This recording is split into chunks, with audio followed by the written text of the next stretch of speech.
de Taxawu et l'enclume de Yewwi. waaw question benn question pour une personne. Mais bu ci ëpp solo mooy entre le marteau Khalifa Sall de Taxawu Dakar Taxawu Sénégal et l'enclume de Yewwi Askan Wi. Pourquoi je dis ça? Parce que c'est suite à l'intervention de Khalifa hier. Non, surtout avant loolu Barthélémy Diaz il y a 72 heures. Ci loolu Yewwi Askan Wi ñëw def conférence de presse ou point de presse j'en sais rien mais en tout cas ci présence su Khalifa Sall mi nga xam ne nee na moom il va absolument tout faire pour tenir et faire continuer à vivre cette grande coalition qui est donc Yewwi Askan Wi donc Khalifa qui est justement 24 heures à l'avance un de ses premiers mentors Barthélémy Diaz nee na moom dootul nangooti ñuy saaga Khalifa Sall dootul nangooti ñuy wàññi Khalifa Sall dootul nangooti ñuy wàññi orma Khalifa Sall buy wax forcément il s'adresse à certains membres ou même sympathisants de Yewwi Askan Wi donc Yewwi Askan Wi boobu noonu moom la Khalifa Sall ñëw taxaw démb a joxe xalaatam en disant que ni moom il va tout faire pour calmer le jeu mais comment calmer le jeu? Parce que mentoram son premier mentor qui s'appelle Barthélémy Diaz dafa réagir surtout parce que nee na moom ni ñuy def leaderam neexu ko et que à un moment donné il va s'arrêter et sax gatsa bañu ko ci maanaam bu ñu poussé léegi waxul ak nguur gi ñi nga xam ne adversaire am nañu ci biir Yewwi Askan bi nga xam ne encore Khalifa Barthélémy Diaz mi ngi ci biir moom ak son mentor. Comment il va régler le problème? Est-ce que dañuy jéem a lijjanti mbir mi comme ça de façade wala est-ce que ñi ngi waxtaan ci seen biir dans le fond en secret pour essayer de régler un problème boo xam ne pour lijjanti ko dina metti torop parce que d'abord encore une fois comme je l'ai souvent dit ils n'ont jamais eu les mêmes intérêts parce que bu ñuy wax parti politique bu ñuy wax coalition politique d'abord de prime abord c'est pour un jour espérer jiite réew et forcément ku bëgg jiite réew intérêt yi mënul bokk parce que il suffit que ñaari nit rek taxaw ne dañu bëgg jiite réew forcément seen gis-gis mënul bokk parce que bu bokkoon forcément dañuy ànd comme nag mënul bokk te àndul donc forcément coalition boobu fii kese la mënoon a yam parce que tôt ou tard et ça commence dina mujjee leer parce que gis-gis yi bokkul doxalin bi bokkul ambition yi bokkul par rapport ak li nga xam ne mooy seen mbébét ci képp ku ci mën a nekk candidat mooy nekk un jour président de la République donc réflexion faite on se rend bien compte que ni on essaie de faire semblant pour gérer un dilemme interne qui au bout du compte de plus en plus dafay gën a leer Khalifa Sall nee na il fera tout pour que Yewwi continue de survivre mais comment parce que pour survivre il faut que ñu mën a dem ñun en communion par rapport à benn objectif kese mooy d'abord récupérer le pouvoir mais en plus faire des changements en profondeur yi nga xam ne mbébét nañ ko te gis nañ ni ñi nekk ci nguur gi defuñu ko mais nan lañ koy defee ñi nekk candidat différents candidats yi nekk ci biir Yewwi Askan Wi mënuñu ko ou alors ku si nekk am nga sa gis-gisu bopp te sa gis-gisu bopp forcément tôt ou tard day am ay confrontation en tout cas aux yeux des Sénégalais parce que tout simplement encore une fois gis-gis yi bokkul parce que nag gis-gis yi bu bokkoon obligatoirement benn candidat kese mooy am benn programme kese mooy am Sénégalais yi teg ci seen bët xam ni changement bu amee en 2024 c'est parce que lii la ñu nar a def te fii la ñu nar a jëm te lii lañ fi nar a dindi lii ak lii expliquer Sénégalais yi qu'en est-il ou qu'en serait-il véritablement. Donc dina compliqué trop et on voit que y a une surcharge d'informations et de propositions boo xam ne day confuse au fur et à mesure du temps et moi je voudrais que les Sénégalais s'en rendent compte et am une idée. Après ils feront leur choix mais au moins qu'ils comprennent la vérité qui est que ni quand on veut changer un pays on doit s'unir autour d'un seul et unique objectif te union boobu évidemment en général union de programme moo gën union électorale parce que après avoir gagné une élection il faut pratiquer le gouvernement ou pratiquer l'État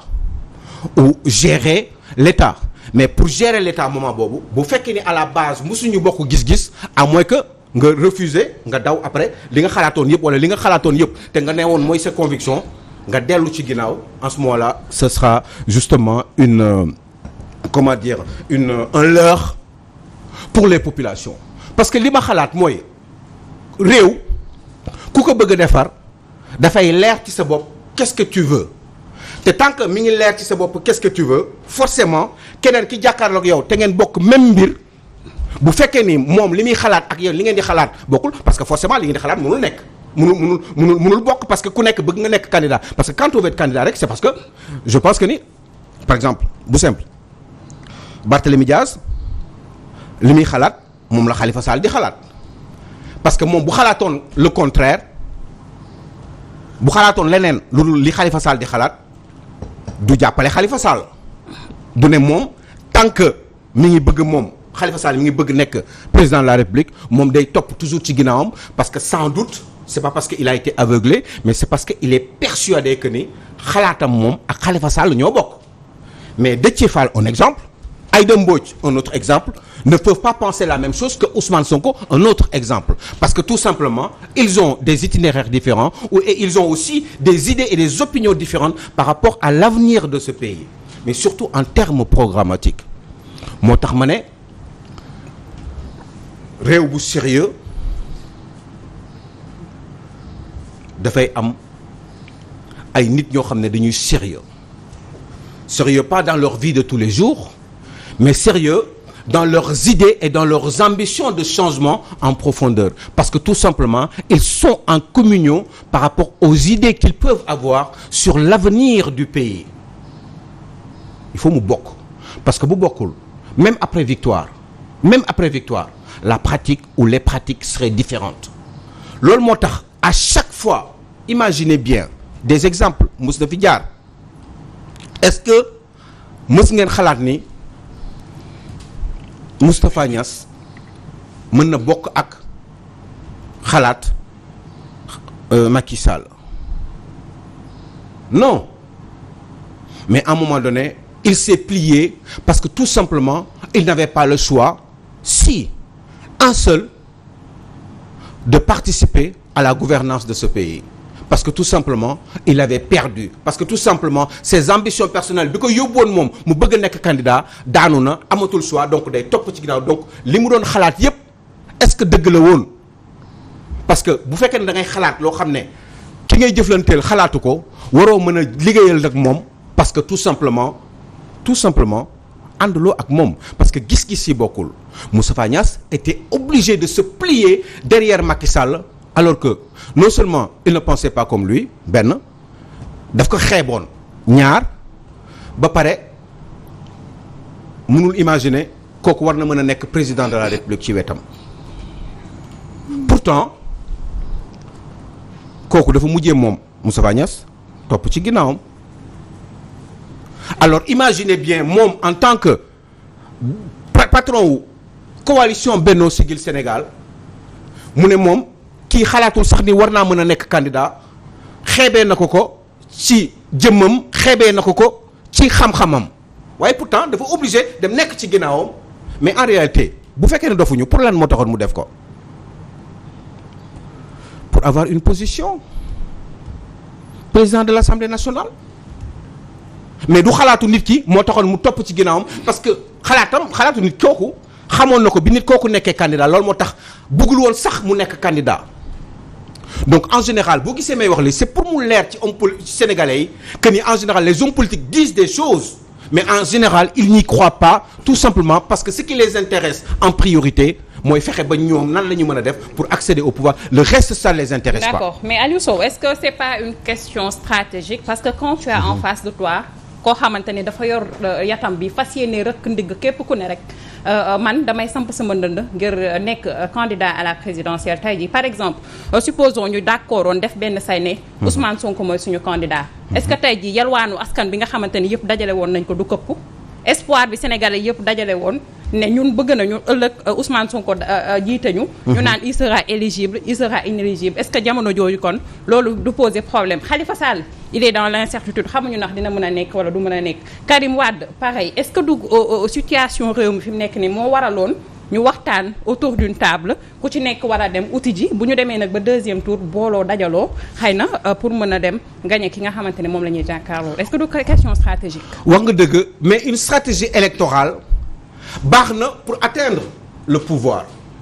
mais une stratégie électorale fan lay bonee après mooy bés boo yeggee dans la pratique du pouvoir puisque à la base c'était pas pour pratiquer véritablement par rapport à ce qu'on pense soi-même mais c'était juste pour y arriver parce que ce qu'on pense est différent de l'autre ce qu'il pense. mais problème de contexte day posé wu. mais ki nga jàkkaar lool aussi dafay définir règle du jeu yi nga xamante ne moom la ñu war a demee ci terrain. mais en dernier ressort il me semble que quand on veut faire de la politique. c'est parce que tout simplement on veut atteindre benn objectif mooy nekk président jiite joxe xalaat te ki la koy def du parti politique. c'est le peuple moo lay def loolu te peuple boobu tu peux t'adresser ou continuer à t'adresser à lui directement pour que moom ëllëg moom mu choisir la yow parce que tout simplement yow sa gis-gis ak sa programme ak sa xam-xam ak say ambition ci réew bi moom moo ko gënal parce que le peuple il a toujours le dernier mot donc li gën a metti loolu ngay reyante mooy fexe ba yow adressé wu directement au peuple parce que peuple bi moom au final moom moo lay choisir à 50% plus une voix te loolu mu lay choisir noonu seulement moment boobu noonu mooy lay may doole ak kattan bu lay permettre après yow nga mën a gouverner pratiquer nguur gi tout à fait tranquillement parce que di nga am une majorité vraie une majorité boo xam ne nit ñi dañu la choisir parce que ils savent qui tu es mais quand on choisit parce que tout simplement ci coalition moo tax ñu lay choisir il faut un président de la République dañ xam nga dañu ne wax bu am solo dañu ne un président de la République c'est la élection présidentielle c'est la rencontre d'un homme ou d'une femme ak le peuple mais c'est le peuple qui choisit. D'accord. La rencontre d'un homme ou d'une femme avec le peuple mooy c'est le peuple sénégalais qui choisit cet homme ou cette femme. En tout cas Aliou Sow c'est important mais pour gagner du temps ñu jàll rapidement ci deuxième sujet bi l'opposition a-t-elle les moyens de déstabiliser le pays est-ce qu'on peut comment tu l'as dit même rendre ingouvernable le pays. Oui, le pays en général ou un pays même si on veut un pays en général un pays si c'est un pays un État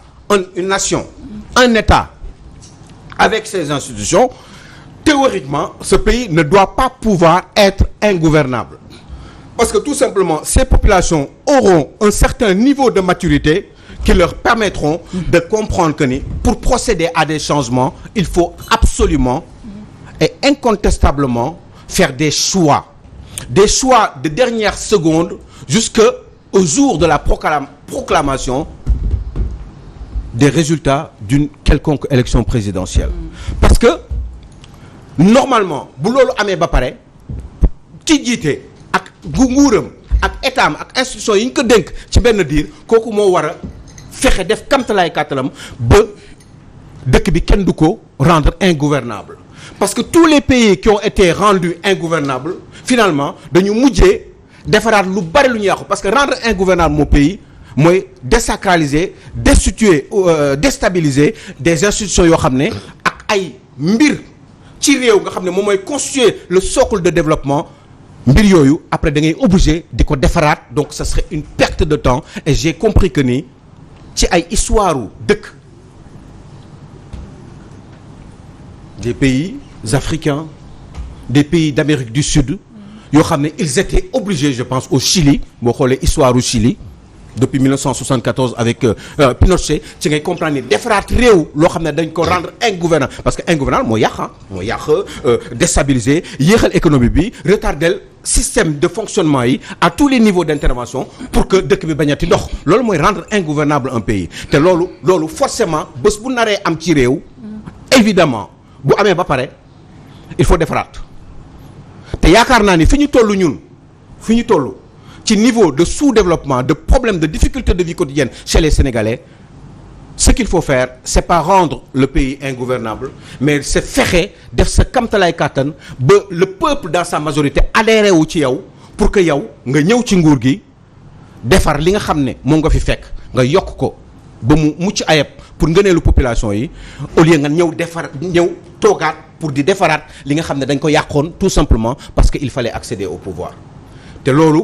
ce n'est pas à mon sens une bonne idée et à mon avis même ça doit être impossible théoriquement si l'État fonctionne normalement État avec autorité État avec ses forces de l'ordre État avec son organisation État avec ses institutions judiciaires yooyu mooy tax réew mën a taxaw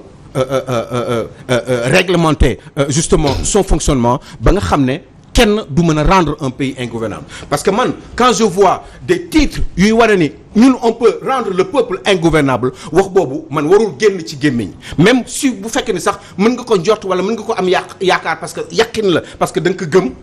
jarul di génne parce que loolu ça peut être source d'influence par rapport au pays wala par rapport à certaines frustrations yoo xam ne dafa ci réew bi parce que loolu day favoriser encore davantage des frustrations et les frustrés peuvent justement être emportés te après toujours ñoom fi ñuy mujjee. mooy ci kaso bi te kenn du leen fa fekk si la preuve. waaw Aliou man par rapport ak loolu. waaw Aliou dëgg la on a un pays on a un gouvernement on a un président de la République. mais ci doxin maanaam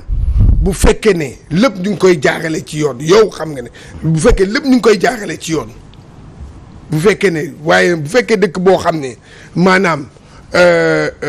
impunité xam nga impunité rek mën na tax nit wax yenn wax yi par exemple jaay doole xam nga nguur dafa am doole. nguur moom xam nga doole bi yëpp mu ngi ci nguur waaye bu fekkee ne nguur boobu dégg nga moom mu ngi def maanaam bu Fatou Faye waxee duñ ko wax dara bu Aliou Sow waxee ñu ne ko tëy doo ko. xam nga loolu est-ce que loolu mën na tax léegi nit ki tamit léegi moom mu ñëw toog ba saa tam ñaxtu noonu mu ne non je vais rendre ce pays là nii ñaxtu xam nga. foofu da nga nekk point bu important. waaw coach dama fay sof li tax ma fay sof mooy rendre le pays ingouvernable il faut pas ñuy jël mot boobu noonu di ko prêter seulement à l'opposition c'est pas l'opposition seulement moo taxawaay tey pour rendre le pays ingouvernable Moustapha Diakhaté mi toog barki démb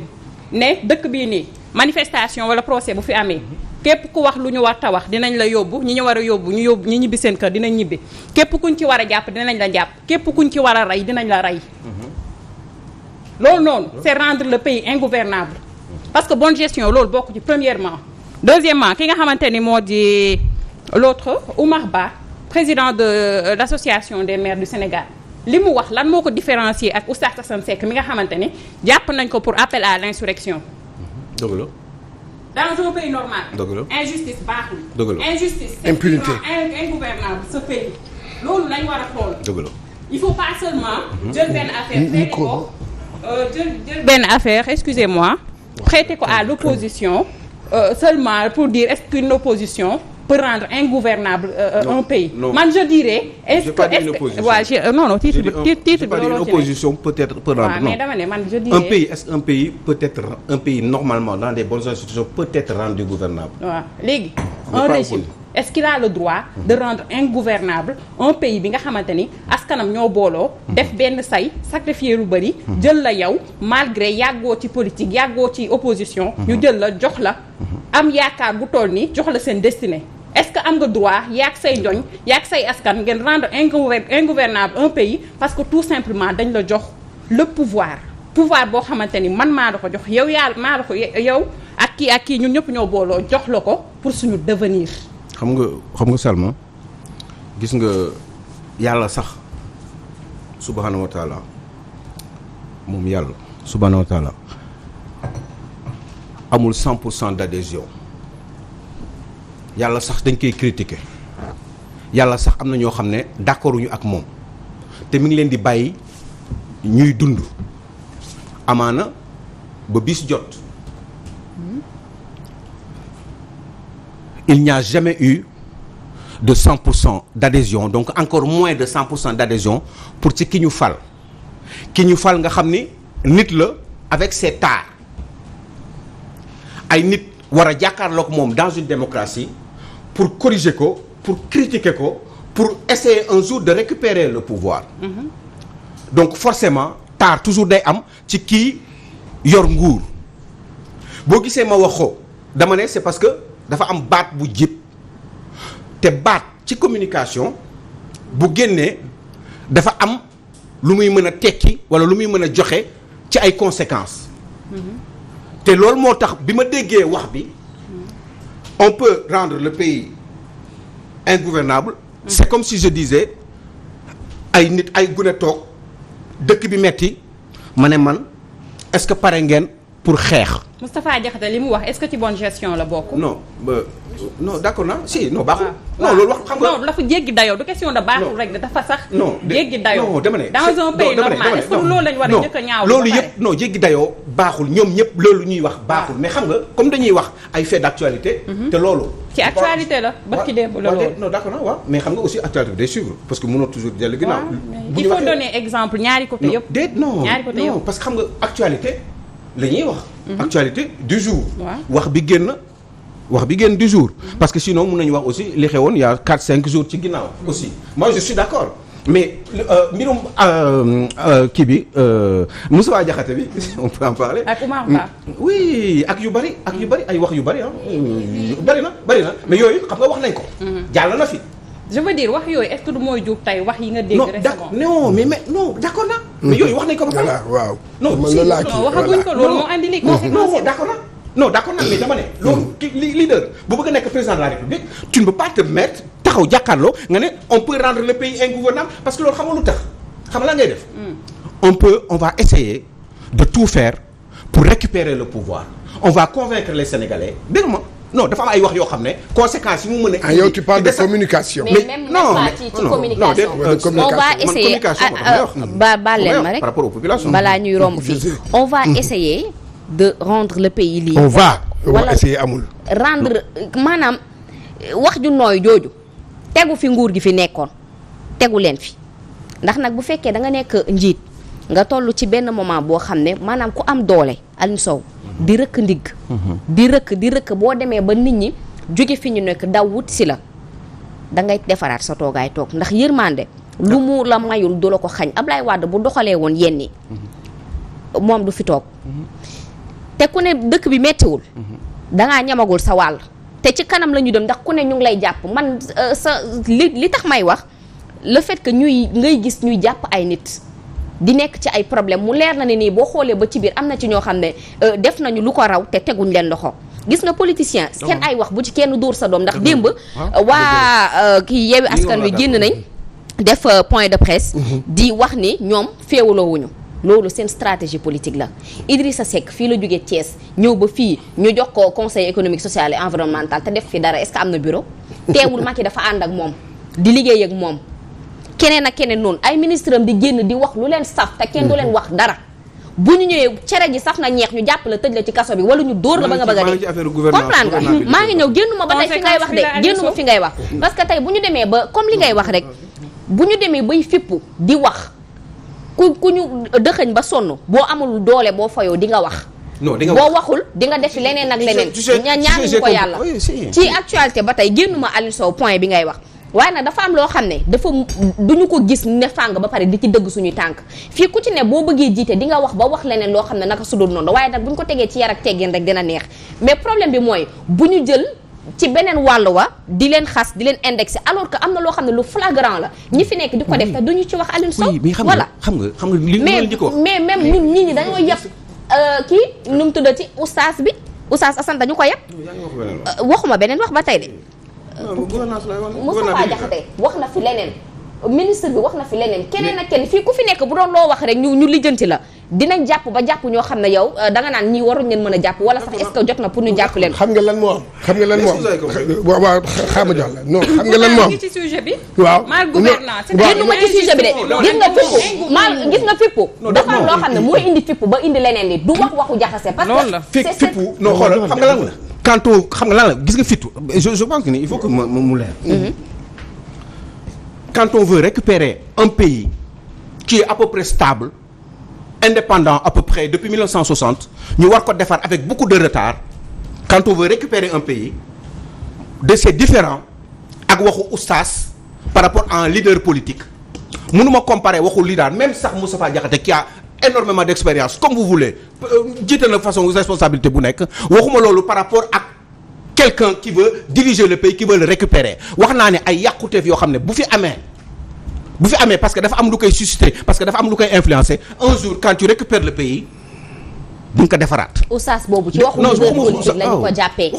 te defar dëkk boobu moo waral bu ñu ko waxee ñu jàpp laa ni sax ma wax tey dara génn. yow yaa comprendre fi ñuy waxee. non moo jur tey jii kàddu yi nga xam ne yaa ngi koy dégg di ko ñaaw. mais injustice xam nga lan ngay def. xam nga naa def pour régler injustice. parce que dafa am koo xam ne dañ ko fal. waaw te comme fal rek la ñu am comme exemple te jiital naa la ne yàlla ci boppam nga xam ne moo mën lépp bu ko neexee li mu bëgg doo ko wax. li ko neex ngay wax daf la bàyyi ngay wax lu la neex. man kon d'accord naa ak liberté te gëm naa ni. y a pas plus démocrate que yàlla subhanahu wa taala. waaw kon forcément bu fekkee ne ni dañ ko fal mu am lu la naqari ci moom yoo xam ne d'accord ci gis nga ay injustice yoo xam ne am na ñoo xam ne teg nañ ci say bët. mu exister injustice boobu li nga war a def. te yow d'accord ci mooy nga fexe ba convaincre les populations ci civilisé laa wax te civilisé bi waxin bi du dara lu dul fexe ba ñoom ñu comprendre que ni dëkk bi injustice la sans pour autant moom haine parce que tout simplement il faut qu'ils soient convaincus que il faut que ñoom ñu xam comprendre ni li fi nekk baaxul et il faut que ñoom ñu arriver au pouvoir ba mën a lijjanti mbir yi définitivement ndax li fi am bañ fi amoon te pour mën a wax loolu ci wàllum communication doo yokk comment dire ci karaw ci xar bi karaw xam nga tax doo yokk xar bi karaw parce que tout simplement on est déjà des pays en retard te li ñu war a def mooy fexe ci opposition même ci nguur sax mais ci opposition fexe ba population bi parce que loolu moo war a nekk gën a liggéeyu opposition mooy fexe ba population bi comprendre les enjeux d'un pays un Sénégal comment vit un Sénégal dans un monde de 194 à peu près de pays de dëkk comment vit le Sénégal quelles sont les difficultés de ce pays dëkk bi nan lañ ko war a lijjantee lan la ñu war a mën a def pour égalité am fi nan la ñu war a mën a def pour développement Sénégalais war nañu mën a toog des fois au lieu ñuy yuuxu ci ay doolente gatsa mais ñuy comprendre Sénégal nan lay amee xaalisam man mun naa ko comprendre. Aliou on dirait que yow beneen monde nga nekk. Pape Ndiaye ma ñu tëj ca kaso ba déglu ma rek ma expliqué la. non mënoo dellu soit ci loolu. mënoo xool naka la ñuy def ba envoyé Sénégal xam nga lan moo ko intéressé. naka la ñuy def ba justice am fi. Salma xoolal tëj waruñu ko tëj. Coromakhou Mandela ñu ngi ko tëj waruñu ko tëj keneen ak keneen. Salma xoolal 450 détenus politiques am fii ci réew mi nañu xool naka la ñuy def ba justice am fi. bu ko defee réew mi mën a dox. dafa am ay préalable bu ñu bëggee un pays normal am ci réew. mais Salma il faut ñu comprendre loolu laa ma koy lijjanti. lan moo koy lijjanti doxal yoon ki nga xamante ni moom jiite day tëddee ñaaxanaay. dan ngay def pour doxal pour tëddee ñaaxanaay. non yow la c'est-à-dire que da nga koy imposer moom mi nga xam ne déglu ma de à tort ou à raison mais kooku kon man une minorité jusqu'à terme parce que kooku dañ ko fal ci benn diir il faut que aussi démocratie même yenn saa yi ñu koy subir muy metti si ñun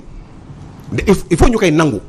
xam nga lu tax on le vit difficilement. non difficilement. Salma ku nekk yaa ngi sant non bàyyi ma yeggali li may wax. dama ne il faut que des fois il faut que dinaa daaneel très rapidement. j'en étais non man li ma la bëgg a laaj mooy ku ñu fal. waa allez-y Fatou sànq ba tey waxu. Et comme on parle de pays qu'on peut rendre ingouvernable foofu laa bëgg a appesantir tuuti te peut-être bu ñu koy wax monsieur Aliou Sow sujet yëpp lay laaj day touché waa donc bu fekkee aussi dañ ko war a rendre gouvernable donc je laisse l'Anthony le contraire bu fekkee dañ ko bëgg a rendre gouvernable est-ce que aussi état bi waru participer à ce que ñu rendre ko gouvernable à travers li nga xamante ne moom mooy décision yi nga xamante ne moom lay jël ak lépp loo xamante ne da koy jël comme man foofu laay wax pour penser même bu fekkee ne peut-être adversité politique am na tout ça parce que y a pas de vertu en politique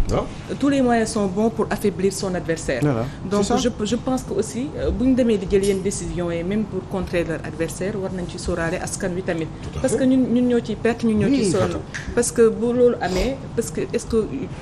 yóbbuñ ko ba mu sës nit ki ba tax mu jël yenn décisions yi pour def ko parce que bu ko defee moom kooku wax na ne da koy def moom mu ngi laal ñi nga xamante ne ñoom ñooy militant dina leen sonal ci benn côté dina sonal askanam dina sonal yëpp mais bu demee ba def ko est-ce que poussé wuñ ko ba mu bëgg koo def loolu aussi état bi war na cee veiller intérêt population bi ñoom aussi seen côté noonu la ñu amee ay mbokk ak ñeneen ñoo xamante ne ñu ngi fi lu mu touché rek da leen di touché mais Fatou mais li ngeen wax dafa leer je suis d'accord avec cela loolu mais loolu am nga ay comme dañu am ay sujets yu bari dañu am ay sujets yu bari ci wàllum communication Cheikh Diagne commencé woon di si ñëw sànq tuuti dafa am ay mots yoo xam ne pour man ku bëgg a jiite réew mën a am chance un jour jiite réew am na yoo xam ne waroo di ko wax te waruñu ko di tàmmal population bi parce que yow ci sa bopp boo ñëwee arrivé au pouvoir loolu mun na la dalaat ñuy répéter encore la même chose parce que loolu ñun jiguñu te baaxul ci ñun surtout que on est des pays en retard te dafa am war nañu mën a critiquer la justice d'un pays parce que elle ne fonctionne pas parce que justice ku ma am ndey ak ku ma amul ndey la war nañu mën a critiquer l'économie du pays war nañ di critiquer la transparence dans un pays war nañ critiquer la corruption dans ce pays mais on peut rendre un pays ingouvernable ce n'est pas une critique du critiquer démocratie loolu xam nga lan la loolu mooy sànni baat boo xam ne ku nekk mën nga ko xalaatee nu la neexee man côté boobu laay waxee mais critiquer la transparence dans un pays mais loolu mooy démocratie critiquer lu doxul critiquer lu baaxul mais loolu mooy démocratie loolu mooy rôle sax opposition ak jàngal population bi ce qui ne va pas et leur dire la vérité surtout ce qui n'est pas caché loolu mooy rôle bi mais quant à dire on peut rendre un pays ingouvernable mais vous parlez à qui yaa ngi da ngay wane da nga am doole mën nga rendre le pays ingouvernable mais quand un pays est ingouvernable dafa am ay conséquences te conséquences yooyu loolu laa doon jéem a expliquer parce que yow ci sa bopp yow un jour xëy na quand tu arrives au pouvoir bu ko yàlla defee nga dellu au pouvoir li nga rendre woon ingouvernable ba mu déstabiliser les institutions déstabiliser économie bi wàññi lu bari ci réew mi nga xam ne dafa nekk en retard yow loolu da nga koy defaraat. D'accord. Et man je pense à ce moment-là aux populations je pense au retard qui existe dans ce pays depuis des années et je pense que on peut récupérer le pouvoir en essayant de convaincre autant que c'est possible les populations pour que ñu mën a adhérer wu ndax ëllëg boo ñëwee li fi nekk li baaxul surtout nga dindi ko radicalement li baax nga war ko améliorer nga mën ko améliorer ndax mbir yi mën a continuer normalement ndax dëkk bi ci intérêt am mën a avancer tout simplement mais rendre ingouvernable on peut rendre kooku kan ngay waxal on peut rendre ingouvernable du critiquer